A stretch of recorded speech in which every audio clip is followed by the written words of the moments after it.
Uma doença chamada podridão negra vem deixando o seu Fabiano Silva de Jales, São Paulo, bastante triste.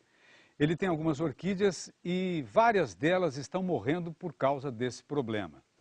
Veja a resposta que nós fomos buscar para o senhor. Seu Fabiano, nós estamos em Jarinu, São Paulo, no orquidário do Clodoaldo Sense, que é um grande produtor de orquídeas aqui na região. Clodoaldo, o seu Fabiano fala de podridão negra. O que é isso? É uma doença causada por fungos. Ela acontece geralmente relacionada a duas coisas, calor e muita água. O seu Fabiano mora em Jales, é uma região quente, né? Isso, uma região muito quente, ele não vai poder evitar o calor, ele vai ter que evitar o excesso de água. Como é que ele faz isso? Ele não pode deixar o vaso encharcado. Essa planta tem que ser irrigada, esperar secar para depois molhar novamente. Então não deixa o vaso encharcado.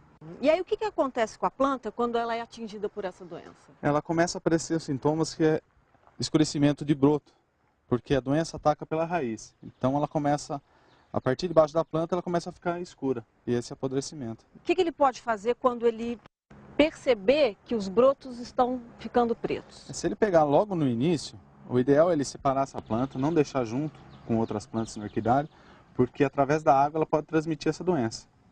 Então ele isola ela e deixa num lugar, se possível até tirar do vaso, limpar o substrato, deixar alguns dias ela fora desse substrato e manter ela seca, por um bom período de 15, 20 dias seca. Depois ele replanta normalmente, é uma doença difícil de se cuidar. Tanto que aqui a gente tem um vasinho, né, com a planta toda atacada, né? Exatamente, aqui, num prazo de uma semana mais ou menos do início da doença, ela já pode chegar nesse ponto aqui, desde que o vaso esteja sempre encharcado. E aí o que faz com um vasinho de planta assim?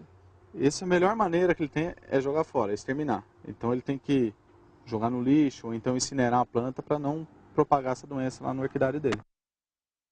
Olha, seu Fabiano, o ideal é que o senhor regue suas orquídeas sempre na parte da manhã, para evitar que elas passem a noite molhadas.